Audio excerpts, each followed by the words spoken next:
তো আজকে আমরা তৃতীয় দিনের মতো শুরু করতে যাচ্ছি। সেদিন আমরা পড়ছিলাম কি গতকালকে ক্লাসে assertive sentence, interrogative, objective, imperative, exclamatory প্রত্যেকটার স্ট্রাকচার মানে গঠন, কোন সেন্টেন্সের গঠন কীরকম এটা আমরা পড়ছিলাম। তারপর আমরা দেখছিলাম অবজেক্ট পড়ছিলাম, তারপর হলো প্রেডিকেট, সাবজেক্ট প্লাস প্রেডিকেট পড়ছিলাম। তো আজকে আমরা দেখব কমপ্লিমেন্ট। তো আমরা বেশি না, একটু টুকটাক ধারণা দেওয়ার চেষ্টা করব কমপ্লিমেন্টটা আসলে কি। তো কমপ্লিমেন্ট মানে কি, কারোর সম্পর্কে কি দেওয়া, মানে অতিরিক্ত তথ্য দেওয়া, এরকম কিছু একটা বোঝায়। কীরকম? কমপ্লিমেন্ট শব্দের অর্থ পরিপূরক। সেন্টেন্সের সাবজেক্টের পূর্ণতার জন্য ভার্বের পরে যে ওয়ার্ড বা ফ্রেজটি বসে তাকে কমপ্লিমেন্ট বলে। তাইলে যেমন আই এম হ্যাপি, আচ্ছা ভালো করে লক্ষ্য করো, আই এম হ্যাপি, তাহলে এমটাকে তখন আমরা এমনিতে জানি কী ভার্ব, অক্সিলারি ভার্ব। কিন্তু তখন এই এমটাকে আমরা অক্সিলারি ভার্ব বলতে পারবো না, তখন সেটাকে বলবো আমরা লিঙ্কিং ভার্ব। কী ভার্ব? Linking verb. কেন? কারণ এটাকে কিন্তু আই আর হ্যাপি এর মধ্যে লিঙ্ক করে দিছে। মানে আই এম হ্যাপি, তুমি ইচ্ছা করলে দেখো, আমি যদি লিখি, ধরো he is a farmer, he is a farmer, হ্যাঁ, তাহলে দেখো এই ভার্বটার নাম কিন্তু অক্সিলারি ভার্ব, এটা আমরা জানি, ঠিক আছে। কিন্তু এখন যদি আমি হি সমান কি লিখতে পারি, হি সমান ফার্মার, আসলে সত্যই তো হিটাই তো ফার্মার, তাই না? তাইলে এই হি সম্পর্কে এক্সট্রা তথ্য দিচ্ছে কে? ফার্মারটা। তাইলে কি বলতে পারলাম যে এই অক্সিলারি ভার্বটা কি করছে, এরা দুজনের মধ্যে লিঙ্ক আপ করছে, দুজনের মধ্যে কানেকশন করে দিছে। এজন্য তখন এই অক্সিলারি ভার্বটাকে বলা হয় লিঙ্কিং ভার্ব। কী ভার্ব? Linking verb. তার মানে একটা জিনিসের নাম এক এক জায়গায় এক এক রকম হইতে পারে। এটা আসলে আমরা সেম জিনিসই থাকবে, কিন্তু এটার ব্যবহার অনুযায়ী অনেক সময় নামটা একটু চেঞ্জ হইতে পারে। তো এগুলো নিয়ে প্যারা নাই, জাস্ট একটু জানলাম আর কি। তাহলে কমপ্লিমেন্ট মানে কি, যে ভার্বের পরে একটা শব্দ থাকবে যা কিনা সাবজেক্টকে সাপোর্টিভ দিবে, মানে সাবজেক্ট সম্পর্কে তথ্য দিবে, মানে সাবজেক্টটা কীরকম, সে ভালো মন্দ, সে কীরকম, তার পেশা কী, এরকম আর কি। আমি যদি বলি এরকম, I am happy, I am happy, তাহলে দেখো এই এমটা যদি তুমি সরাই দেও, কথা ধরো নাই, তাহলে আই সমান হ্যাপি লিখতে পারে কিনা? তাহলে আমিই তো হ্যাপি, আসলেই তো আই এম হ্যাপি, আমি সুখী বা আমি খুশি। তাহলে তুমি যদি এরকম করতে পারো যে সাবজেক্ট আর অবজেক্ট যদি ইকুয়াল লিখতে পারো, তখন তখন এটাকে বলবো কমপ্লিমেন্ট। এই হ্যাপি এটা কিন্তু অবজেক্ট না, এটাকে বলবো কি বলবো? কমপ্লিমেন্ট বলবো। ক্লিয়ার? এখন আর কিছু সবসময় তো আর লেখা যাবে না, তখন কি করব দেখো একটা জিনিস, আই এম হ্যাপি, আই এর অন্য অবস্থা সে এখন খুশি হয়, তাহলে তুমি এমটা বাদ দিলে হইতেছে। আবার দে আর হেল্পলেস, তারা অসহায়, দে এর অন্য অবস্থা তারা এখন হেল্পলেস। তো দেখো তুমি যদি দে মানে তারা, হেল্পলেস তারাই হেল্পলেস, মানে তারাই সাহায্যহীন বা অসহায় এরকম। তো তুমি যদি আরটা বাদ দিও, তাহলে দেই তো আসলে হেল্পলেস। তাহলে কি বলতে পারবো, এই আরটাকে লিঙ্কিং ভার্ব। যেমন হাসমত ইজ এ ফার্মার, তাহলে তুমি ইজটা বাদ দাও, হাসমত ফার্মার, হাসমতই তো ফার্মার। তাইলে কি হাসমত সম্পর্কে অতিরিক্ত তথ্য দিচ্ছে এই ফার্মার, তাই না? বা মানে তার সম্পর্কে বিস্তারিত বলতেছে সে আসলে কি, তখন তাকে বলবো আমরা কি? কমপ্লিমেন্ট। তো উপরে তিনটি বাক্য যথাক্রমে হ্যাপি, হেল্পলেস, ফার্মার পূর্বের সাবজেক্টগুলোর পরিপূরক। হ্যাপি, হেল্পলেস, ফার্মার শব্দগুলো হলো কমপ্লিমেন্ট। তাহলে আমরা অনেক সময় আমরা জানি যে ভার্বের পরে থাকলে আমরা অবজেক্ট বলি, তাই না? কিন্তু সবসময় অবজেক্ট বলা যাবে না। কখন অবজেক্ট বলতে পারবো? যখন সাবজেক্ট আর অবজেক্ট আলাদা থাকবে। যেমন আমি যদি বলি এরকম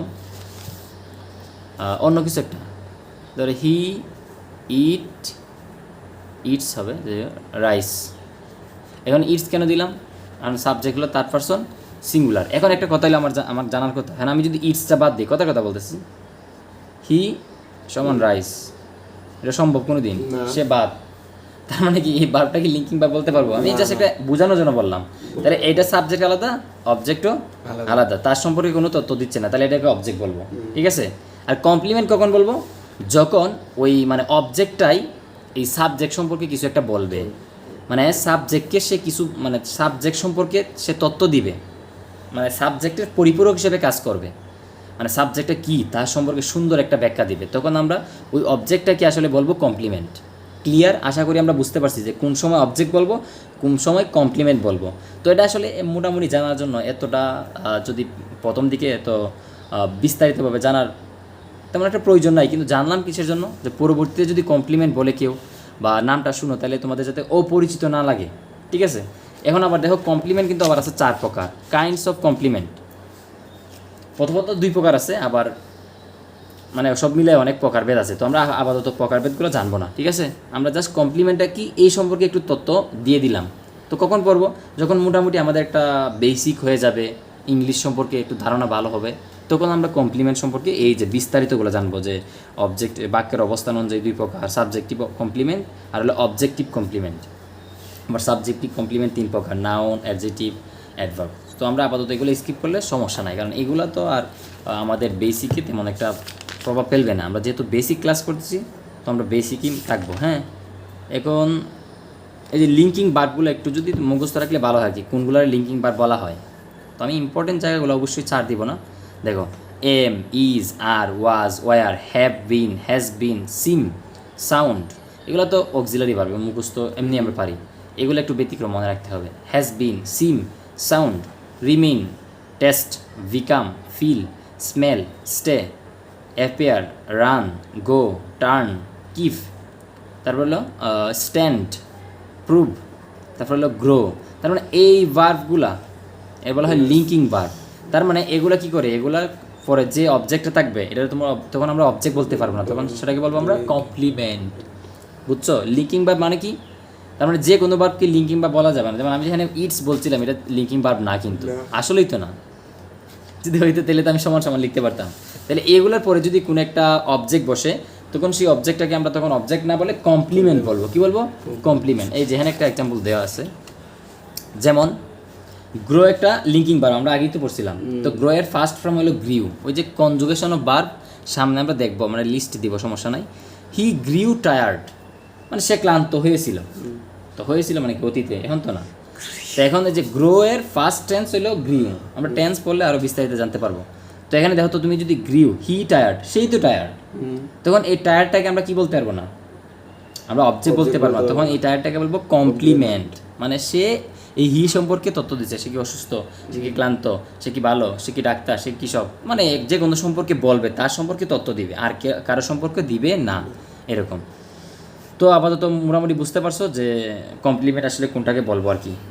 তো এইটুকু আমার ধারণা দেওয়ার কী ছিল, যে এখানে বলা আছে, দেখো, অবজেক্ট এবং কমপ্লিমেন্টের তুলনামূলক বিশ্লেষণ। অবজেক্ট তো কর্ম, আর কমপ্লিমেন্ট তো পরিপূরক। অবজেক্ট 2 প্রকার, কমপ্লিমেন্ট 5 প্রকার। এগুলো আমাদের তেমন একটা জানা দরকার নাই। অবজেক্ট বের করতে হলে ভার্বকে কি বা কাকে দিয়ে প্রশ্ন করতে হয়, গতকাল কিন্তু আমরা দেখছিলাম। আর কমপ্লিমেন্টের ক্ষেত্রে ভার্বকে কি বা কাকে দিয়ে প্রশ্ন করা যায়, যদিও করা যায়, প্যারা নাই। আর ট্রানজিটিভ ভার্বের অবজেক্ট থাকে, এটা একটু মনে রাখার বিষয়, এটা আমাদের লাগবে। হ্যাঁ, তাহলে যে ভার্বের অবজেক্ট থাকে, সব ভার্বের কিন্তু অবজেক্ট থাকে না। তার মানে যে ভার্বের পরে অবজেক্ট থাকবে, ওই ভার্বটাকে বলবো আমরা ট্রানজিটিভ ভার্ব। আমরা যদিও এখনও মানে ভার্বে যাই নাই, আমরা পার্টস অফ স্পিচে যখন ভার্বের সেকশনটা পড়বো, তখন বিস্তারিত জানবো। তো এখন যখন আমি তখন বলবো যে ট্রানজিটিভ ভার্বের অবজেক্ট থাকে, তখন যাতে তুমি না বলো যে তোমার কাছে এটা অপরিচিত, তখন যাতে মনে হয় না এটা আমরা কোথাও জানি পড়েছিলাম, তোমার ব্রেন দেখবা সিগন্যাল দিছে।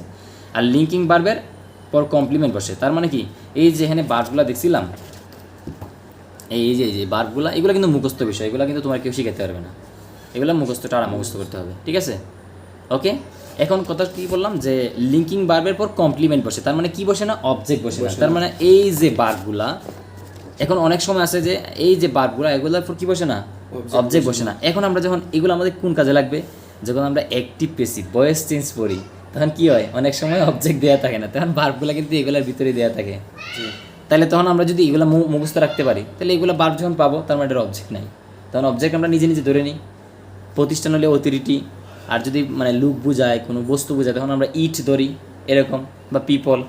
তো ওই যে এখানে কিন্তু আমাদের কোন জায়গা থেকে কোন জায়গায় কাজে লাগে, তুমি এখন হয়তো বা বুঝতে পারবা না, কিন্তু আস্তে আস্তে বুঝে যাবা। তো লেগে থাকো আমার সাথে, ইনশাল্লাহ ভালো কিছু হবে।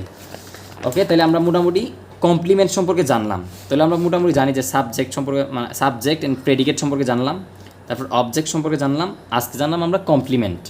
তো মোটামুটি ধারাবাহিকভাবে ক্লাসগুলো করলে আশা করি তোমরা হতাশ হবে না আর কি। এখন দেখো জেন্ডার বা গ্যান্ডার যাই বলো আর কি। জেন্ডার মানে কি, লিঙ্গ। হ্যাঁ, তো একটা মানুষ আমরা জানি কি ছেলে, তারপর মেয়ে আছে। হ্যাঁ, ছেলে মানুষ, মেয়ে মানুষ, তারপর আবার তার জেন্ডারও আছে, আবার বস্তু আছে। তো সব কিছু মিলাই আসলে কী লিখছে এখানে, ইংরেজিতে নাউনের মৌলিক বিভাগ 3টা। মেসকুলিন মানে পুরুষ, ওই যে আমরা আছে না, মেল ফিমেল, এইখান দিয়ে কিন্তু আসছে। এই দেখো ম্যাসকুলিন জেন্ডার। অনেকে আমার এরকম একটা হাসির কথা বলি, মাঝে মধ্যে অনেকে যদি জিজ্ঞেস করি যে তোমার কি লিঙ্গ কোনটা, তুমি কি মেল নাকি ফিমেল, এখনও অনেকে কনফিউজ, সে জানেই না সে তার মানে লিঙ্গ কোনটা, বলতে পারে না, বলে দিয়ে দেও একটা। ঠিক আছে, মাঝে মধ্যে এরকম হয় আর কি। তো যদি এখন যদি মেল দিয়ে ফিমেল বলে, সে হলো পুরুষ, বললো আরে ফিমেল দিয়ে দেও, সমস্যা নেই, এ হইল। তো ওই যে আমাদের দেশে এই হলো ঝামেলা, দেখবা বাথরুমের মধ্যে বা বিভিন্ন জায়গার মধ্যে লেখা থাকে, আমাদের দেশে হয়তো বা বাংলাতে লেখা থাকে, অথবা বিভিন্ন বড় হোটেলে কিন্তু বাংলা এলাও না, তখন কিন্তু এখানে ইংলিশে লেখা থাকে যে মেল ফিমেল। তখন যদি কেউ উল্টা পাল্টা বাথরুমে ঢুকে, তখন কিন্তু মায়ের একটা মাটিত পড়তো না। মায়ের মানে কি, মানে ফিট আর কি। তবে এখন কি বললো যে নাউন মূলত ইংরেজিতে নাউনের মৌলিক বিভাগ তিনটা, ম্যাসকুলিন জেন্ডার, ফেমিনিন জেন্ডার আর হলো কমন জেন্ডার। তাহলে ম্যান পুরুষ, ওমেন মানে কি মহিলা, তাহলে এটা পুরুষ জাতি মহিলা জাতি বুঝেছি। আর কমন জেন্ডার মানে কি ডক্টর। এখন ডক্টরকে আমরা বলি গিয়ে পুরুষ ডাক্তারও বলি ডক্টর, মহিলা ডাক্তারও বলি ডক্টর। টিচার শিক্ষক, তার মানে কি এখানে ছেলে শিক্ষকও বোঝায়, আবার মেয়ে শিক্ষকও বোঝায় এরকম। যেমন বেবি মানে শিশু, তো এটা ছেলে শিশু হইতে পারে, মেয়ে শিশু হইতে পারে, এই জন্য এটা বলা হয় কমন জেন্ডার, মানে দুইটাই বোঝায়। কিন্তু প্রকার বিবেচনা সর্বমোট 4 প্রকার, আমরা আগের থেকে পরে আসছি। যে আরেকটা আছে নিউটার জেন্ডার, যেটা তোমার হলো মানে জীবন নাই, লাইফলেস থিং, যেমন টেবিল চেয়ার মোবাইল ফোন, এগুলোর কি জীবন আছে? নাই। তখন এটা কি বলি আমরা? Neuter gender. যেমন baby, child, dog, rat, cat, এগুলোর প্রাণ থাকা সত্ত্বেও তার নিউটার জেন্ডার। নিউটার জেন্ডার বাক্যের সাবজেক্ট হলে প্রনাউন হিসেবে ইট হয়। কেন? বস্তু না, তো আমরা জানি বস্তুর পরিবর্তে প্রনাউন হিসেবে কী দিই আমরা? ইট। ছেলেদের পরিবর্তে হি, মেয়েদের পরিবর্তে সি, আর সকল বস্তুর পরিবর্তে ইট। প্রনাউন সম্পর্কে যখন যাবো তখন এটা পুষ্টি উদ্ধার করবো। ওকে, তাহলে ম্যাসকুলিন জেন্ডার সম্পর্কে একটু জেনে নিই। যে সকল নাউন বা প্রনাউন দ্বারা পুরুষ বোঝায়। নাউন কেন বলছে? নাউন মানে কোনো কিছু নাম, প্রনাউন দ্বারা তো পুরুষকে বুঝাইতে পারে। এখন আমি যদি বলি, কেউ যদি বলে স্যার আমি বললাম হাসান, আর কেউ বললো হি, তো এটা দ্বারা তো পুরুষকে বুঝাইতেছে, এটা দ্বারা তো পুরুষকে বুঝাইতেছে। তাহলে আলটিমেটলি কি নাউন, এটা হলো নাউন, আর এটা কি প্রনাউন। বুঝা গেল?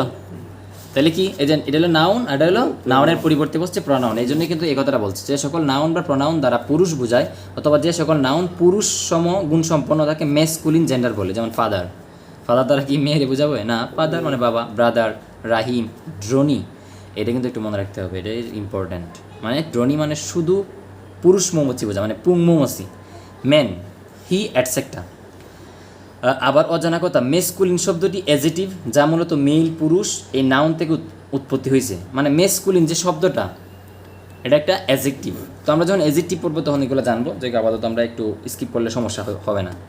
তো ফেমিনিন জেন্ডার, যে সকল নাউন বা প্রনাউন দ্বারা স্ত্রী বোঝায়, অথবা যে সকল নাউন স্ত্রী বা মেয়ে বা মহিলা সম গুণসম্পন্ন তাকে ফেমিনিন জেন্ডার বলে। যেমন মাদার, সিস্টার, রিতা, বি মানে কিন্তু স্ত্রী মৌমাছি, আর ওমেন, শি, অ্যাটসেট্রা। এখন নাউন প্রনাউন কেন বললো? আমি যদি মেয়েদের নাম বলি, ধরো রিফা, শি, আর বললাম তার প্রনাউন হলো শি, তাহলে এটা হলো নাউন, আর এটা হলো তার নামের পরিবর্তে যেহেতু বসছে বসে না কেন প্রনাউন।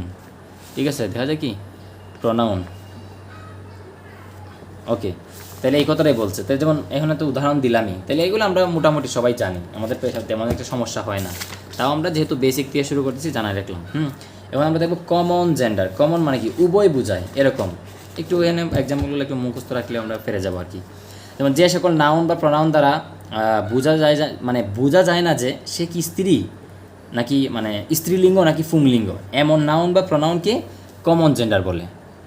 ধরো আমি যদি বলি বেবি, তাহলে শিশু, এটা ছেলে শিশু না মেয়ে শিশু বুঝি না। প্যারেন্ট মানে পিতা মাতা, তাহলে বাবা মা দুইটাই কিন্তু বোঝায়। আবার চাইল্ড মানে শিশু, ফ্রেন্ড মানে বন্ধু, আবার ইনফ্যান্ট মানে শিশু। প্যাসেঞ্জার, যখন আমরা গাড়িতে উঠি প্যাসেঞ্জার, এখন মেয়েদের প্যাসেঞ্জারটা কি বলে? এই মহিলা প্যাসেঞ্জার হ্যাঁ না আসো, এবং কেউ বলে না। তার মানে কি প্যাসেঞ্জার মানে যাত্রী, তুমি ছেলে হোক মেয়ে হোক তোমার প্যাসেঞ্জার নামেই বলবে, তাহলে এটা কমন। এবার রিলেটিভ মানে আত্মীয়, তো আমরা বলি পুরুষ আত্মীয় আইসে, মহিলা আত্মীয় আইসে, তার মানে কি এগুলো কমন। স্টুডেন্ট মানে কিন্তু ছাত্র বোঝায়। টিচার, গার্ডিয়ান, কাজিন মানে কি চাচাতো ভাই, আবার বোনও বোঝায়। কালফ, বাসুর, স্পাউস দম্পতি, এই যে স্পাউস বোঝায়। সবাই ইউরোপ যেতে চাই রে, এই যে এটা মনে রাখো, ঠিক আছে? ইউরোপ যারা যাইতে চাও, স্পাউস মানে দম্পতি, মানে দম্পতি মানে কি মানে ছেলে মেয়ে বিবাহ করার পর যে অবস্থাটা এটা বলা হয় দম্পতি আর কি, নবদম্পতি বলে তখন। তো উপরের শব্দগুলো দ্বারা কোনোভাবেই বোঝা সম্ভব নয় যে উক্ত শব্দগুলো দ্বারা কি পুরুষবাচক শব্দ বোঝানো হয়েছে নাকি স্ত্রীবাচক শব্দ বোঝানো হয়েছে। তাহলে বেবি মানে ছেলে শিশু হতে পারে, মেয়ে শিশু হতে পারে, তো আমি তো একটু আগেই বললাম। আবার স্পাউস মানে স্বামী হতে পারে, স্ত্রী হতে পারে। এজন্য এইগুলো দ্বারা দুইটাকেই বোঝায়, এজন্য কমন জেন্ডার। কি জেন্ডার? কমন মানে কি সে মেসকুলিনও থাকবে আবার এটার ভিতরে ফেমিনিনও থাকবে। এখন আমরা একটু দেখবো নিউটার জেন্ডার। নিউটার মানে কি যারা জীবন নাই, যে সকল নাউন বা প্রনাউন দ্বারা কোনো জড় বিষয়বস্তু non living and lifeless thing বোঝায় তাকে নিউটার জেন্ডার বলে। যেমন পেন, টেবিল, রক, রক মানে শিলা, হ্যাঁ, ওয়াটার, মিল্ক, স্টোন, স্টোন মানে পাথর, কম্পিউটার, মোবাইল অ্যাটসেট্রা। উপরের শব্দগুলো দ্বারা কি স্ত্রীলিঙ্গ বা পুংলিঙ্গ নির্ণয় করা সম্ভব? কোনোভাবেই নয়। এখন একটা তুলনামূলক পার্থক্যর একটা চক দেওয়া আছে এখানে, যে এইটাতে এটা কীভাবে কমন হয়। যেমন বয় মানে বালক, গার্ল মানে কি মেয়ে, তো দুজনকে একসাথে বললে চাইল্ড। আবার ম্যান মানে কি পুরুষ, ওমেন মানে কি মহিলা, পার্সন মানে কি ব্যক্তি। তো তুমি কি বলবো মহিলা পার্সন, পুরুষ পার্সন? কেউ বলে না, পার্সন মানে কি ব্যক্তি, বস্তু মানে দুজন কি বোঝায়। হাজব্যান্ড আর ওয়াইফ একসাথে বললে স্পাউস, ঠিক আছে। কিং, কুইন, এই হবে মনার্স। তো এগুলো আসলে তোমার ওই বেসিক জিনিস জানলে তোমার কি হয়, ইংলিশে তুমি ভালো দক্ষতা নিয়ে আসতে পারবা। তো এইটা তো আসলে তোমার আমি সবচেয়ে চরম বাস্তব কথা, এটা তো তোমার আমি কোনো কিছু শেখানোর মতো তেমন কিছু একটা নাই, তোমার এটা মুখস্থ করতে হবে। যেমন তুমি ব্রাদার আর সিস্টার, তাহলে ভাই আর বোন, তো একসাথে কি বলবে? সিবলিং। সিবলিং মানে এটা কমন হয়ে গেল না, সিবলিং মানে ভাই বোন বোঝায়। তাই ওই জিনিসটা তো আসলে শেখানোর মতো তেমন কিছু নাই, কিছু কিছু জিনিস মুখস্থ করতে হবে। এটা তুমিও মুখস্থ করছো, আমিও মুখস্থ করবো, মানে এক কথায় মুখস্থ মানে মুখস্থ, কোনো কথা নেই। যাই হোক, এখানে আরও অনেক শব্দ আছে যেগুলো আমাদের চাকরি পরীক্ষায় কিংবা আমাদের অনেক কাজে লাগে। তো লেখছে মেসকুলিন থেকে ফেমিনিন জেন্ডার করার নিয়ম আছে। যেমন সম্পূর্ণ নতুন শব্দ যোগ করে মেসকুলিন থেকে ফেমিনিন, শব্দের শেষে ES যোগ করে মেসকুলিন থেকে ফেমিনিন। তো এখানে দেওয়া আছে যেমন ব্যাচেলর, ব্যাচেলর মানে অবিবাহিত ছেলে, আর হলো মেইড অথবা স্পিনস্টার, অবিবাহিত মেয়ে। এখন আমরা যদি বলি ব্যাচেলর মেয়ে রেখে বলি হইব, ব্যাচেলর ছেলেদেরকে বলা হয় আর মেয়েদেরকে বলে মেইড অথবা স্পিনস্টার। এখন বয় মানে কি বালক, আর গার্ল মানে বালিকা, বয়ার মানে তো বন্য শুকর, আর সৌ মানে বন্য শুকরি। এবার তোমার হলো অক্স মানে কি ষাঁড়, আর কাউ মানে গাভী, মানে ষাঁড় মানে কি যে আমরা কি বলি, তাহলে এরকম আর কি। তো এইগুলো তো আসলে একটু মুখস্থ বিষয়। যেমন husband, wife, lad, lass, lad মানে বালক আর লেস মানে বালিকা, লর্ড মানে মনিব আর লেডি মানে সম্ভ্রান্ত মহিলা, মাস্টার শিক্ষক, মিস্ট্রেস শিক্ষয়িত্রী, মঙ্ক, মঙ্ক মানে সন্ন্যাসী, নান মানে সন্ন্যাসিনী। এটা মানে মেসকুলিন, এটা হলো ফেমিনিন। তো এই জিনিসটা কিন্তু আপনার পরে পরে মুখস্থ করতে হবে। তো এখন আপাতত মনে করেন কয়েকবার পরে রাখলেন, মুখস্থ করার তেমন ধরো প্রথম প্রথম তো মুখস্থ সব কিছু হবে না, আপনি 1-2 বার করে রিডিং পড়লেন অথবা 2-3 বার করে পড়ে রাখলেন, যাতে কোনো জায়গায় একটা শব্দ পাইলে বুঝতে পারেন। যে যদি আমি বুঝি মেয়ার, মেয়ার আমরা জানি আমরা হর্স মানে ঘোড়া, কিন্তু কোনো জায়গায় যদি মেয়ার ইউজ করে তাহলে বুঝতে হবে এটা গোটকি মানে পুরুষ ঘোড়ান আর কি, মহিলা ঘোড়া এরকম বুঝাইতেছে। তা আপনি যখন যাতে বুঝতে পারেন, ধরতে পারেন, এই জন্য এগুলো একটু পরে রাখতে হবে। তো এগুলো মুখস্থ টাইপ, এগুলো আপনার পরে পরে মনে রাখতে হবে, ঠিক আছে। যেমন কক মানে মুরগ, যেমন আমরা বলি কক মুরগ বলি না, তেন হ্যান মানে মুরগি, কল্ট মানে কি অশ্ব শাবক, আর ফিলি মানে হলো স্ত্রী অশ্ব শাবক, ডগ মানে কুকুর, আমরা কিন্তু ডগ বলি, কোনো বিচ বলি না। তো পরীক্ষাতে যদি বিচ ইউজ করে, বিচ BITCH, বিচ মানে কুকুরি মানে মহিলা কুকুর, ঠিক আছে। তো আমাদের যে ড্রোনি মানে কি বা ড্রোন যাই বলো, ফুং মৌমাছি, আর বি মানে স্ত্রী মৌমাছি। তাহলে আমরা কিন্তু এগুলো যদি মুখস্থ না থাকে এগুলো তো পারা একটু টাফ হয়ে যাবে না। যেমন ফক্স মানে কি কেকশিয়াল, আর বিগজেন মানে কেকশিয়ালি, তাহলে এটা পুরুষ, এটা হলো স্ত্রী, এরকম বুঝাইতেছে। তো এগুলো আমাদের একটু মনে রাখতে হবে। তো আপাতত কয়েকবার পরে রাখবা, যদি মুখস্থ না হয় প্যারা নাই। সামনে যেগুলো আমি একবারে বলবো যে মুখস্থ থাকতেই হবে, ওগুলো আমি বলেই দিব। যেমন এগুলোর মধ্যে অবশ্যই যে masculine gender, feminine gender, common gender কোনগুলো, এগুলো একটু মনে রাখতে হবে, এগুলো অবশ্যই মনে রাখতে হবে। আর এগুলা এখন আপাতত আপনি কয়েকবার পরে গেলেন, মনে কতটুকু থাকলো না থাকলো এটা প্যারা নাই, কয়েকবার মনে করেন 3-4 বার পড়লেন এনাফ, যাতে কোনো জায়গায় একবার দেখলে পরে বুঝতে পারেন যে এটা তারা ছেলে বুঝেছে নাকি মেয়ে বুঝেছে, ঠিক আছে। আস্তে আস্তে এক সময় মুখস্থ হয়ে যাবে, প্যারা নাই। তো যেগুলো মুখস্থ রাখতেই হবে এগুলো কিন্তু আমি বলে দিব, যেগুলো মুখস্থ করতেই হবে মাস্ট। এখানে আরও কতগুলো আছে, এবারে এদিকেও আছে, তো এগুলো আমরা আপাতত স্কিপ করলাম, ঠিক আছে। এখন আমরা দেখব কোন পার্টে যাব, নাম্বার। এটা আমাদের অনেক বেশি ইম্পর্ট্যান্ট। তো আমি যেহেতু মানে বেসিক ক্লাস মানে কি, যে অংশটুকু না জানলে নয় অতটুকু অংশ আপাতত কী করব এখন ওইটুকু আমি পড়াই, মানে আমার তো বোঝানোর তেমন কিছু নাই, মুখস্থ বিষয়, তাও আমি কিন্তু একটু সময় দিতে পারতাম বেশি, কিন্তু আমার তো এগুলো আসলে এক্সট্রা সময় দিয়ে আপনাদের লস, সময় লস হবে ফাও এত জিনিস, বুঝছো? তো তোমাদের মনে হবে যে অনেক বেশি জিনিস হয়ে যাইতেছে। তো এখন আমরা দেখবো নাম্বার মানে কি সংখ্যা বা বচন। নাম্বার বললেই চলে আসে কি রে তুই কি সিঙ্গেল নাকি মিঙ্গেল, এরকম একটা আসে না, বিবাহিত অবিবাহিত। তাহলে সিঙ্গেল মানে কি সিঙ্গুলার থেকে আসছে সিঙ্গেল মানে কি একজন, আর ফ্লোরাল মানে কি একের অধিক, তার মানে একজন না, দুইজন, তিনজন, চারজন, যতজন হইতে পারে। তাহলে আমরা এমনি মনে রাখতে পারি বিবাহিত আর অবিবাহিত। সিঙ্গেল মানে কি অবিবাহিত, আর ফ্লোরাল মানে বিবাহিত। নাম্বার কত প্রকার? 2 প্রকার, বিবাহিত অবিবাহিত। আর তোমরা যেহেতু বইয়ের ভাষা শিখবা, এজন্য একটু সুন্দর করে শিখতে হবে, তাই না? আমরা তো আর আমাদের মতো করে মনে রাখি, আমি মনে রাখি এইভাবে যে বিবাহিত আর অবিবাহিত, ঠিক আছে? কিন্তু তুমি মনে করবা এইভাবে আর কি, সিঙ্গুলার নাম্বার আর ফ্লোরাল নাম্বার। তো সিঙ্গুলার মানে কি এক বচন, আর ফ্লোরাল মানে কি বহু বচন। তাহলে এটা সংজ্ঞাটা কেমনে দিছে, যে নাম্বার জানি বলে আমরা কোনো জিনিস বা বিষয়কে বিভাজন করতে পারি। আমরা বলতে পারি একটা জিনিস, দুইটা জিনিস। তাহলে কোনো ব্যক্তি, বস্তু বা প্রাণীর সংখ্যা নির্ণয়কে কি বলে? নাম্বার বা বচন বলে। আমাদের বাংলা দ্বিতীয়তে কিন্তু এটা আছে। সিঙ্গুলার নাম্বার, যা দ্বারা একটা বস্তু মানে একটা মাত্র বিষয়বস্তু মানে বা ব্যক্তি বা স্থান বা ধারণা ইত্যাদি বোঝায়, তাকে কি বলে? সিঙ্গুলার। কি কি বলছে দেখো, ভালো করে লক্ষ্য করো। একটা মাত্র বিষয়বস্তু মানে কোনো একটা বিষয়, অথবা কোনো একটা একজন ব্যক্তির সম্পর্কে, অথবা কোনো একটা স্থান, অথবা কোনো একটা ধারণা ইত্যাদিকে বোঝায়, তারা বলা হয় কি সিঙ্গুলার নাম্বার। যেমন নীলা একজন, আবার ঢাকা কি একটা স্থানের নাম না? আবার প্রবলেম, এখানে কিন্তু প্রবলেমস বলে নাই, প্রবলেম মানে কি একটা সমস্যা। পেন ড্রাইভ মানে একটা পেন ড্রাইভ। সান মানে কি সূর্য, মুন মানে কি চাঁদ। তো এগুলো তো একটাই, তো সান দুইটা কি? এগুলো আসলে একবারে চিরন্তন সত্য। এটাকে ইচ্ছা করলে কিন্তু আমরা ফ্লোরাল বানাইতে পারি। যদি বলি প্রবলেমস, ফ্লোরাল হয়ে যাবে। তার মানে কোন সমস্যা? I have a one problem বললাম, হ্যাঁ, তাহলে আমার একটা সমস্যা। আমি যদি বলি আই হ্যাভ এ প্রবলেমস, তখন ওয়ান ইউজ করতে পারবো না, কারণ ওয়ান বললে প্রবলেম দিলাম, আর এস দিলে এটা ফ্লুরাল হয়ে যাবে। তো আস্তে আস্তে আমরা সামনে আরও শিখবো, সমস্যা নেই। তাহলে ফ্লুরাল কি? ফ্লুরাল নাম্বার কি? যা দ্বারা 2 বা ততোধিক, মানে 2টা নিম্নে তো থাকবেই, এর থেকে বেশি তো হইতেই পারে, 2 বা ততোধিক বিষয়বস্তু, ব্যক্তি বা স্থান বা ধারণা ইত্যাদি বোঝায়। মানে এরকমই বিষয়বস্তু, ব্যক্তি, স্থান, ধারণা, সেম কথাই, জাস্ট খালি একটা, এটা হবে একের অধিক। তাকে কি বলে? Plural number. সিঙ্গুলার নাম্বার আর ফ্লোরাল নাম্বার, ফ্লোরাল বা ফ্লোরেল, যেই কথাই বলেন সমস্যা নাই। ফর এক্সাম্পল, গার্লস তার মানে কি অনেকগুলা মেয়ে, প্রবলেমস, পিকচার্স, পেন্স তার মানে পিকচার্স অনেকগুলা ছবি, পেন্স অনেকগুলা কলম। তো অজানা কথা, তার মানে নাউন মানে সিঙ্গুলার নাম্বার হলে ভার্ব হবে সিঙ্গুলার। এখন একটা কথা, তার মানে আমি যে সাবজেক্ট ইউজ করব, আমার যদি সাবজেক্টটা সিঙ্গেল হয় তাহলে ভার্বকে সিঙ্গেল নেওয়া লাগবে। তার মানে সাবজেক্ট, নাউন মানে কি, নাউন তো সাবজেক্টের জায়গায় বসে, প্রোনাউনও তো সাবজেক্টের জায়গায় বসে। তার মানে নাউন যদি সিঙ্গুলার হয় ভার্ব সিঙ্গুলার, নাউন যদি ফ্লোরাল হয় ভার্ব ফ্লোরাল। মনে রাখা দরকার, সকল নাউনই ফ্লোরাল হয় না।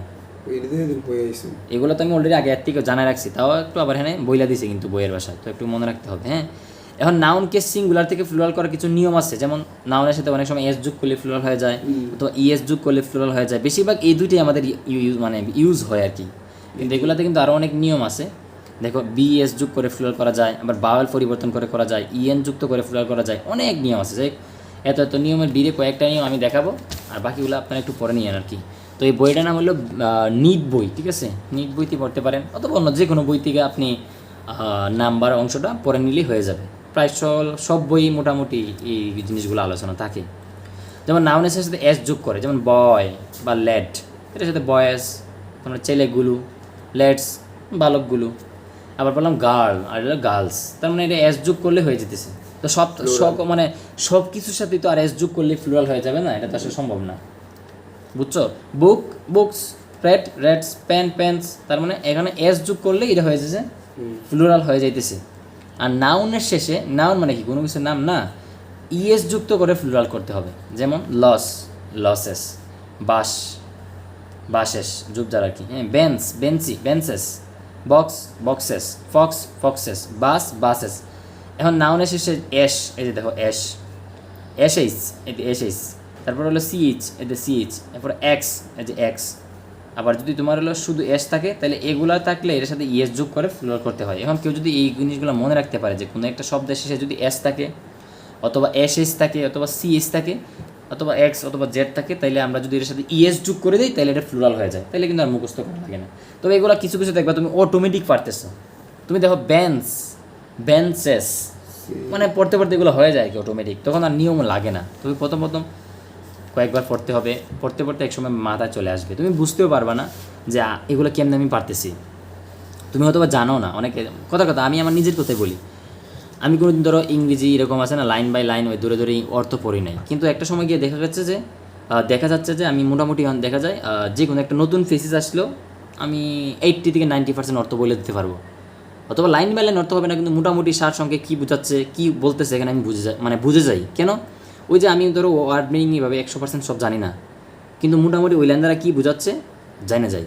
তো এগুলো আস্তে আস্তে পড়তে পড়তে হয়ে যায়, শব্দ জানতে জানতে জানতে জানতে হয়ে যায় যে এগুলো অটোমেটিক্যালি কিছু কিছু জিনিস আমাদের শেখা হয়ে যায়। যেমন আমাদের ভাষা, আমাদের ভাষা কি বাংলা, তো আমরা বাংলা গ্রামার কি জানি না, কিন্তু আমরা কিন্তু বাংলাতে অনেক সুন্দর কথা বলতে পারি, আবার অনেক কিছু এমনি শিখতে পারি কোনো গ্রামার ছাড়াই। তো ইংলিশও একটা ভাষা, তার মানে ভাষা কি কিছু নিয়মকানুন তো অবশ্যই শেখা লাগবে, যেহেতু আমাদের ভাষা না। আর কিছু মুখস্থ করতে হবে, মুখস্থ মানে কি কয়েকবার পড়বা, আর যেগুলো একবারে মুখস্থ রাখতেই হবে এগুলো তো আমি বলে দিব, এগুলো একবারে মুখস্থ রাখার এখন দরকার নাই, কয়েকবার পড়বা যা জানার জন্য। বাট ভবিষ্যতে চাকরিতে যখন দিবেন, বিভিন্ন অ্যাডমিশন পরীক্ষা দিবেন, তখন এগুলো কাজে লাগবে বেশি। বাট স্কুল কলেজে লাগে মোটামুটি, স্কুলে সেকশনে আমাদের এগুলো তেমন একটা বেশি কাজে লাগে না, ঠিক আছে? তার মানে আপনি শিখবেন না এটা মানে বলা যাবে না, অবশ্যই শিখবেন, একটু একটু দেখে রাখবেন।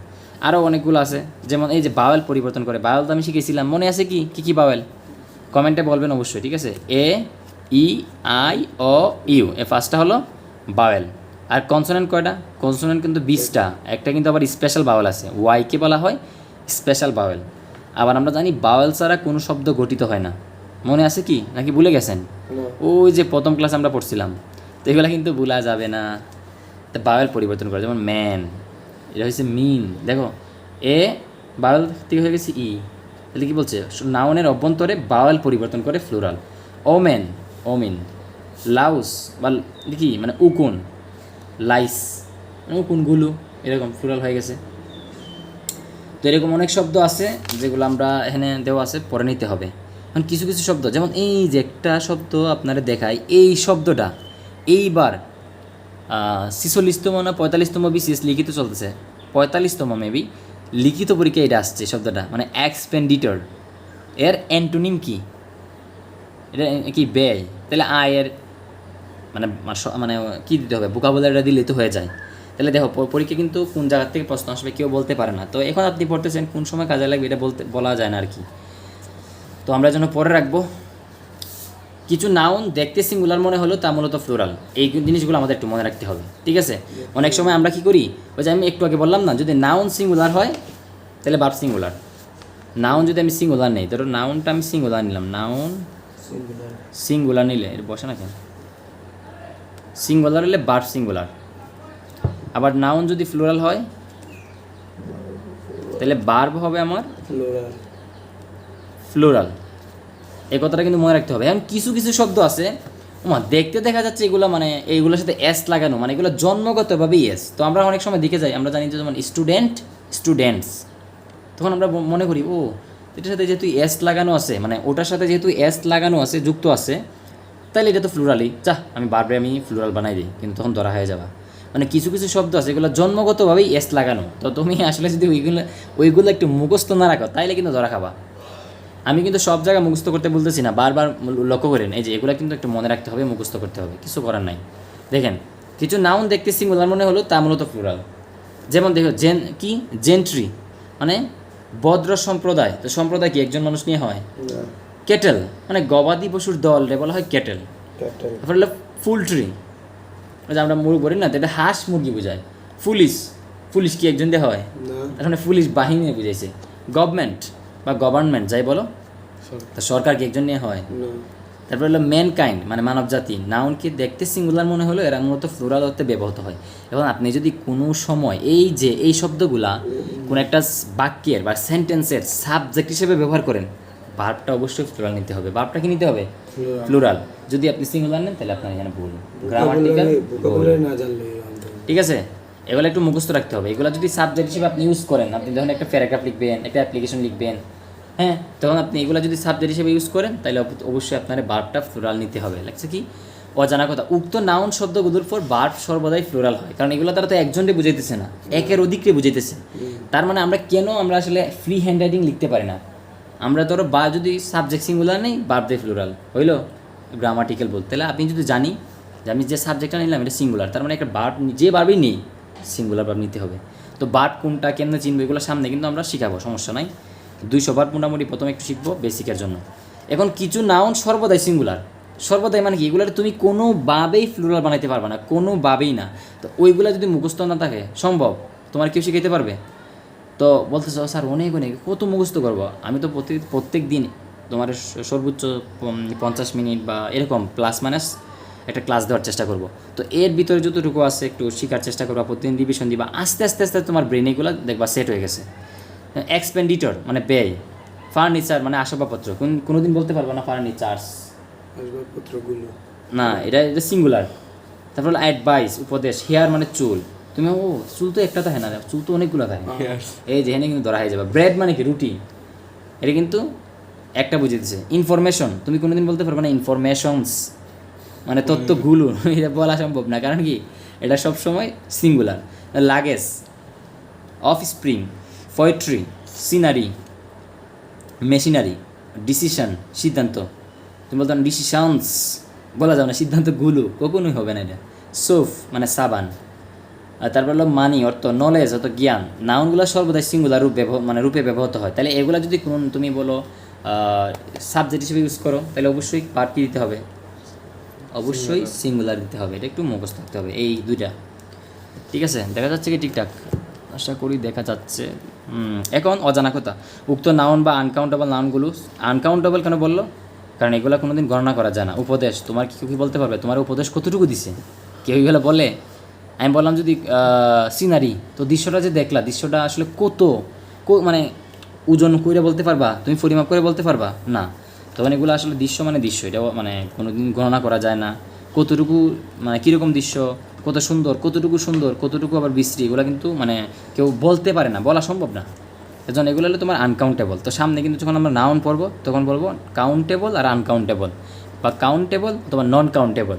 তো এগুলো আমি একটু জানা রাখলাম। কাউন্টেবল মানে কি, যেটা গণনা করা যায়, আর আনকাউন্টেবল বা নন কাউন্টেবল মানে কি, যেটা গণনা করা যায় না। প্যারা নাই, আমি জানাই রাখলাম, সামনে আমরা পড়বো। এখন কিছু নাউন যার কোনো সিঙ্গুলার ফর্মই নেই, বা তার মানে আজীবন প্লুরাল। এই যে তুমি এস লাগানো আছে, প্লুরাল। দেখো এটা কি, এবরিজিনেস আদিবাসী, এলমস, এমেন্ডেস, অ্যানালস, আশিস। তারপর তোমার হলো হচ্ছে সব এতগুলো তো পড়ার দরকার নাই। অডস, থ্যাঙ্কস, ওয়েজেস মানে বেতন। তাহলে এই শব্দগুলো যদি তুমি কোনো সময় কী দেখো সাবজেক্ট হিসেবে পাও, তাহলে এগুলো আসলে কি, এগুলো কোনো সিঙ্গুলার ফর্ম নেই, কোনো সিঙ্গুলার বানাইতে পারবে না। তো এত জিনিস কত মনে রাখবা, আমার কত হলো এগুলো একটু বেশি গুরুত্ব দিয়ে পড়বা আর কি। যতগুলো মনে থাকে থাকুক, বললে সমস্যা নেই, আবার পড়বা, আবার আস্তে আস্তে মনে হবে। তো অনেক বেশি মুখস্থ হয়ে যেতেছে, এটা আমিও বুঝতেছি, কিন্তু যতটুকু পারা মনে রাখার চেষ্টা করবা। এগুলো একটু জোর দিয়ে পড়বা আর কি, একটু গুরুত্ব দিয়ে পড়বা এই পৃষ্ঠাগুলো। আবার কিছু নাউনের সিঙ্গুলার ও ফ্লুরাল একই, মানে আরও সিঙ্গুলার আর ফ্লুরাল দুইটা ইউজ করতে পারবে। তার মানে কি সিঙ্গুলার ফ্লুরাল যদি একই হয়, তাহলে বাক্যের উপর নির্ভর করে তোমার বাদ দিতে হবে। যদি তুমি ওই সময় এটাতে তুমি সিঙ্গুলার হিসেবে ইউজ করতে চাও, তাহলে তুমি বারটা সিঙ্গুলার দিবা। আর তুমি যদি না ফ্লুরাল হিসেবে ইউজ করবো, তাহলে বারটা ফ্লুরাল দিবা। তাইলে তোমার উপর নির্ভর করতেছে যে তুমি যদি সিঙ্গুলার হিসেবে ইউজ করতে চাও, তাহলে বার্বকে সিঙ্গুলার দিবা। কী লিখছে? স্যালমন মানে এক জাতীয় সমুদ্র মাছ, ডিয়ার মানে হরিণ, হরিণের কিন্তু সিঙ্গুলার আর ফ্লুরাল একই। শিফ মানে বেড়া, স্পাইসিস মানে প্রজাতি, এগুলার কি সিঙ্গুলার আর প্লুরাল একই। তো এগুলো একটু বেশি একটু মনে রাখবা, এই স্টেপটা, এইটা আর এইগুলো একটু বেশি ইম্পর্ট্যান্ট, আর মাঝখানটা একটু দেখে রাখো আর কি, বুঝছো? তো আপাতত আমাদের এই যে হ্যাঁ একটা এক্সাম্পল দেখো, লেখছে incorrect, there is a deer in the জঙ্গল।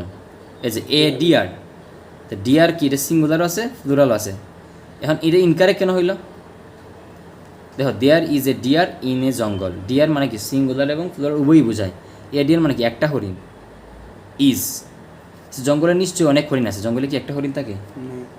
তুমি যদি বলো there is a deer in a jungle, এমন বলতে পারো there is a deer in a তোমার চিড়িয়াখানা বা কোনো একটা জায়গা বলতে পারো, কিন্তু তুমি একটা জঙ্গলে তো কোনোদিন একটা হরিণ থাকে না, তাই তখন তুমি ইজ ইউজ করলে হবে না। তার মানে যদিও আমরা জানি যে ডিয়ার দ্বারা স্যার সিঙ্গুলারও বোঝায় প্লুরাল বোঝায়, কিন্তু ওই তুমি কোন পজিশনে ব্যবহার করতেছো তার উপর নির্ভর করে কিন্তু এটা চেঞ্জ হয়ে যাবে। There are many deer in the jungle, মানে কি জঙ্গলে অনেকগুলা হরিণ বসবাস করে। আসলেই তো জঙ্গলে কি একটা হরিণ থাকে না। এখন কিছু নাউন সিঙ্গুলার এবং প্লুরাল নিয়ম মেনে হয় না। নিয়ম মানে কি, এতক্ষণ আমরা দেখছিলাম এস বাই এস যোগ করে অথবা ই ডাবল এস যোগ করে, আবার মাঝখানে বাওয়াল পরিবর্তন করে আমরা কি করি, সিঙ্গুলার থেকে প্লুরাল করি। স্যার এত মুখস্থ কেমনে করবো? আপাতত এগুলো স্কিপ করার সমস্যা নাই, প্যারা নাই। যেগুলো আমাদের লাগবে সেগুলো এখন অবশ্যই পড়তে হবে। তো আমাদের মোটামুটি নাম্বার শেষ। এখন মনে হয় আমরা মেইন জায়গাতে মানে প্রবেশ করতে যাচ্ছি। এখন আমরা দেখব কেস। কেস মূলত কি, নাউন এবং প্রনাউনের কিছু গ্রামাটিক্যাল কার্যাবলীয় আলোচনা। কেস একটা বাক্যে অন্যান্য শব্দের সাথে একটা নাউন বা প্রনাউনের সম্পর্ক তুলে ধরে। Subjective case, objective case, possessive case. সেদিন আমরা একটা বক্সে দেখছিলাম আই, মি, মাই, উই, আজ, আওয়ার, শি, হার, যে তাহলে উই, আজ, আওয়ার, তার মানে 3 নাম্বার ফর্মটা হলো পসেসিভ কেস। দেখছো কোনটার সাথে কোনটার সম্পর্ক। এখন সাবজেক্টিভ কেস মানে কি, যে নাউন বা প্রনাউনগুলো বাক্যে সাবজেক্ট অবস্থানে বসে তাকে সাবজেক্টিভ কেস বলে। এক্সাম্পল যেমন Mir works in a factory, তাহলে মির একটা কারখানায় কাজ করে, তাহলে মির কিটা সাবজেক্ট না। Subject. She tries to overcome the problem, সে সমস্যাটি কাটিয়ে ওঠার চেষ্টা করে। শি এখন কেন ট্রাই এস হয়েছে, এখন এটার সাথে কেন এস হয়েছে, এখন তো বুঝো। হ্যাঁ দেখো তো, এখন তোমরা বলতে পারবো না যে মিরের সাথে কেন এনে বার্বের সাথে এস দেওয়া হয়েছে। কারণ কি মির কি থার্ড পারসন সিঙ্গুলার, কারণ নাম না, মির একজনের নাম, এর জন্য বার্বের সাথে এস দেওয়া হয়েছে। এখন তো আর ভুল করবে না। যদি এসটা না দিতাম তাহলে ভুল ছিল, এই সেন্টেন্সটা সব ঠিক ছিল, জাস্ট খালি বার্ব ভুল নেওয়ার কারণে ভুল হয়ে গেছে। কারণ আমরা জানি বার্বের সাথে এস বা এস যোগ করলে বার্ব সিঙ্গুলার হয়, বেশিরভাগ ক্ষেত্রে, সব সময় না। আবার she tries to overcome the problem, তো শি কি, শিও তো থার্ড পারসন সিঙ্গুলার, এর জন্য বার্বের সাথে এস দেওয়া হয়েছে। I want to reach there, I কি বলছিলাম আমি, থার্ড পারসন সিঙ্গুলার। হ্যাঁ তাহলে কি I want to reach there, এর জন্য কিন্তু বার্বের সাথে এখন এস বা এস নাই, আমি সেখানে পৌঁছাতে চাই। Walking is called the best exercise. এখন আমাদের মধ্যে অনেকে আছে, স্যার আমি তো জানি কোনো কিছুর সাথে আইএনজি থাকলে এটা তো ভার্ব, কন্টিনিউয়াস টেন্স। স্যার তাহলে তো এটা মানে ভার্ব হওয়ার কথা, তো ভার্ব তো বাক্যের শুরুতে বসে না, এটা কেমনে হইলো? তাহলে কি ইম্পারেটিভ সেন্টেন্স না স্যার, এটা হলো অ্যাসার্টিভ সেন্টেন্সই। এখন এটা সম্পর্কে জানতে গেলে আমাদের পরবর্তীতে আরও অনেক লেসন, অনেক দূর যাওয়া লাগবে। মানে আপাতত জানি না রাখবো, এটা বলা হয় জিরান। যদি কোনো সময় দেখো বার্বের সাথে আইএনজি যুক্ত আছে এবং এটা বাক্যের শুরুতে আছে, শুরুতেই বসবে সবসময় এমন কোনো কথা নাই, বাক্য শেষেও থাকতে পারে, তখন এটার নাম জিরান। আবার এটা কি তখন অনেক সময় আবার পার্টিসিপল বলতে হবে, ঠিক আছে? তো কনফিউজ হওয়ার দরকার নাই। আমরা এটা সামনে যখন একবার অ্যাডভান্স লেভেল তুমি অনেক কিছু জানবা, তখন এগুলো আমরা সম্পর্কে পড়বো যে বার্বের সাথে আইএনজি থাকলে তখন এটাকে আমরা বার্ব না বলে তখন বলবো জিরান। যে জিরানও বলতে পারি, আবার পার্টিসিপলও বলতে পারি। তো প্রেজেন্ট পার্টিসিপল বলবো নাকি ফার্স্ট পার্টিসিপল বলবো, এগুলো নিয়ে আরও বিস্তারিত সামনে, যখন অ্যাডভান্স তুমি অনেক কিছু শিখবা। এবার আপাতত জানার দরকার নাই, এতটুকুই থাক। উপরে 4টি বাক্যতে she, Mir, she, I, walking শব্দগুলো বাক্যের সাবজেক্ট হিসেবে বসায়, সেগুলোকে সাবজেক্টিভ কেস হিসেবে গণ্য করা হয়েছে। তাহলে সাবজেক্টিভ কেস মানে কি, যেগুলো বাক্যের শুরুতে বসে তাকে সাবজেক্টিভ কেস বলে। কথা ক্লিয়ার? দ্য সাবজেক্টিভ কেসের অপর নাম হলো নমিনেটিভ কেস। এই না বললা আর কি, একটা আছে না আরেকটা নামে থাকে, তুমি কোনো একটা জায়গায় বললা এখানে বলো তো কোনটা নমিনেটিভ কেস, তখন তোমার আসলে নতুন লাগবে, আর নমিনেটিভ কি আমি তো পড়ছি যে, তখন তুমি পারবা না আনসারটা করতে, তুমি তো জানতা। এরকম অনেক সময় আমাদের পড়া হয়, কিন্তু দেখবা পরীক্ষাতে আমি পড়ে গেছি একটা, এটার আরেকটা নাম আছে, এটা পড়ে যায় না। কী রে, আমি তো জীবনে এটা পড়ি নাই। পরীক্ষাতে যখন বাইরে এসে বন্ধু বলতেছে আর এটার নাম তো এটার আরেকটা নাম হলো এটা, কথা যেমন যকৃৎ আর কলিজা কিন্তু সেম। আমার পরীক্ষাতে পড়ে গেছে যে কলিজা, ধর আমার বইয়ের ভাষা লেখা আছে কলিজা, হ্যাঁ কলিজার ওজন 200 থেকে, ছেলেদের ওজন কোথার কথা আমার যতটুকু মনে আছে 275 থেকে 350 না কত গ্রাম জানি, ঠিক মনে নাই না। মেয়েদের হলো 250 থেকে 250। এখন পরীক্ষাতে আছে যকৃতের ওজন কত, নিচের কোনটি মহিলাদের যকৃতের ওজন? বলবো আলা পরীক্ষাতে আমি বইয়ে পড়াচ্ছি কলিজা, হ্যাঁ সে যকৃত, এটা আমার তো প্রশ্ন বাড়িতে আসছে। অথচ তোমার আরেকটা বন্ধু সে জানতো যকৃতের অপর নামই কলিজা, বা কলিজার অপর নাম হলি যকৃত, ঠিক আছে?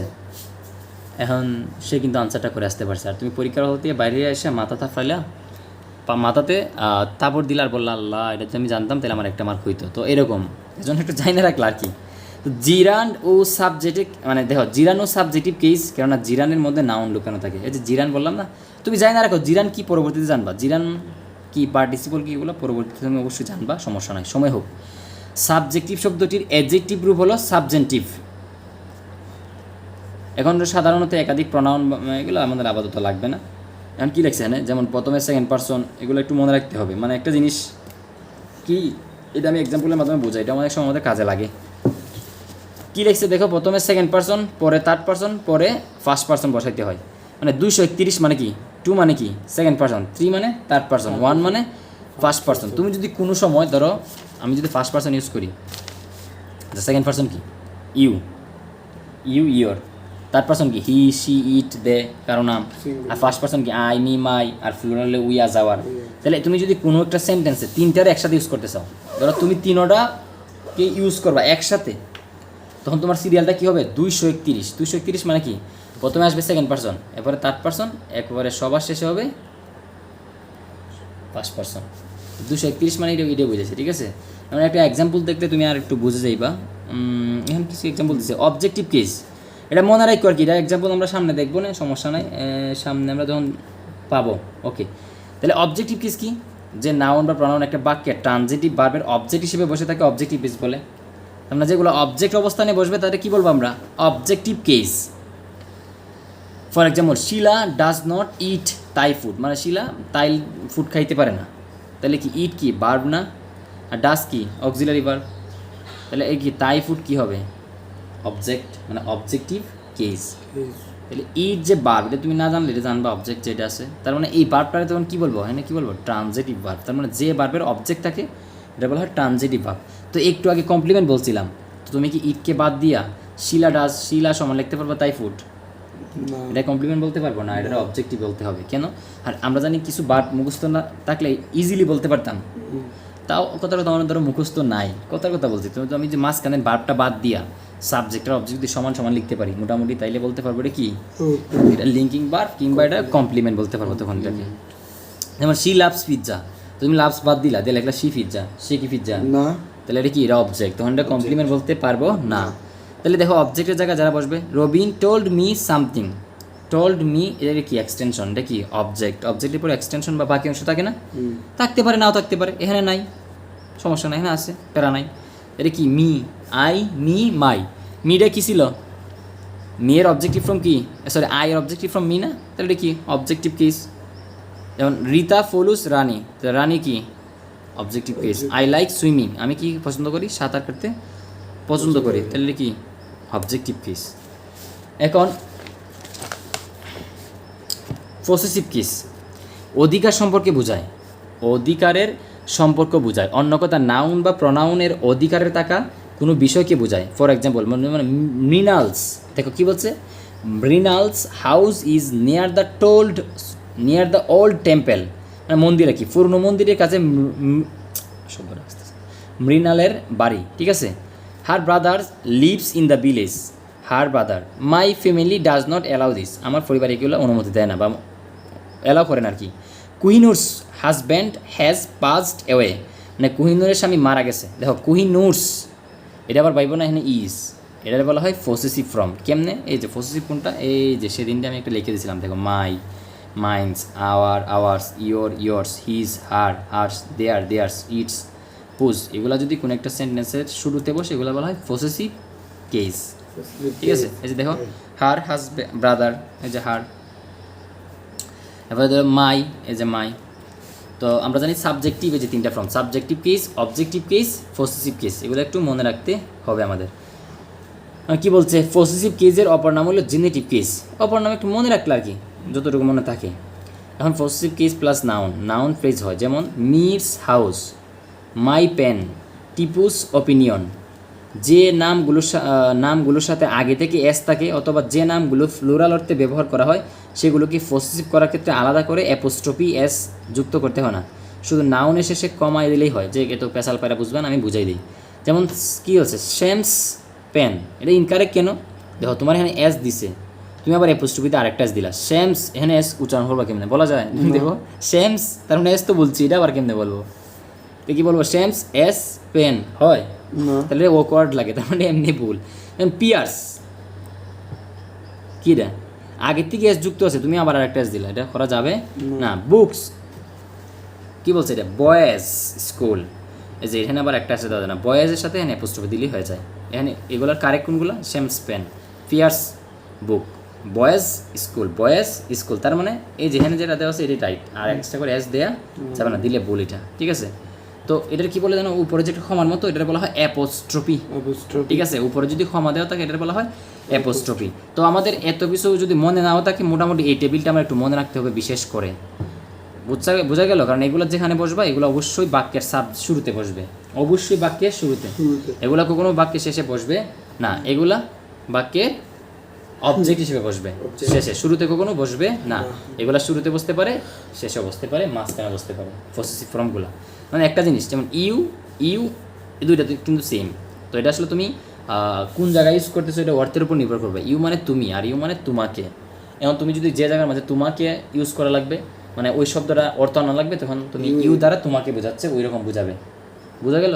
দুইটা কিন্তু একরকম। দেখো ইউর দেখ, মোটামুটি আশা করি বুঝতে পারছো। আমাদের কি কেজের আরেকটি প্রকার হলো ভোকেটিভ কেজ, এটা আমাদের তেমন একটা লাগবে না। যাই হোক, তাহলে আমাদের মেইন পড়া পার্টস অফ স্পিচ। আপনি যদি মোটামুটি পার্টস অফ স্পিচের উপর একটা ধারণা নিয়ে আসতে পারেন, আর হলো টেন্স, তাহলে আপনার ইংলিশের বলা যায় 60 থেকে 70 বা 70 থেকে 80 বলা যায় অনেক সময়, আপনার ক্লিয়ার হয়ে যাবে। আমি বেশি দিলাম না, 60 থেকে 70 ভাগ ইংরেজি আপনার পড়া হয়ে যাবে যদি আপনি পার্টস অফ স্পিচ আর টেন্স এই দুইটা জিনিস ভালো করে পড়ে ফেলতে পারেন, আয়ত্ত থাকে, তাহলে মোটামুটি ইংলিশের বলা যায় আপনি অনেক কিছু পারবেন। তো আমরা কিন্তু এই যে ইনশাল্লাহ নেক্সট ক্লাসে আমরা পড়বো পার্টস অফ স্পিচ। তো আমি আজকে নোটটা করতে পারি নাই, মোটামুটি যতটুকু বই থেকে পড়াইছি আপনাদের, তাও যদি বুঝতে অসুবিধা হয় অবশ্যই কমেন্টে জানাবেন, আর অবশ্যই লিখে পড়ার চেষ্টা করবেন। আর গতকালকে যে আমি নোটটা করছিলাম আমি ছবি তুলে দিয়ে দিব না, আপনারা পেয়ে যাবেন, ওকে। আর বইটার নাম হলো নিট বই, আমি যে বই ফলো করতেছি নিট বই, ঠিক আছে। নিট বই, এটা হলো রিটেন বাই রফিক স্যার, ঠিক আছে। ওকে, আল্লাহ হাফিজ।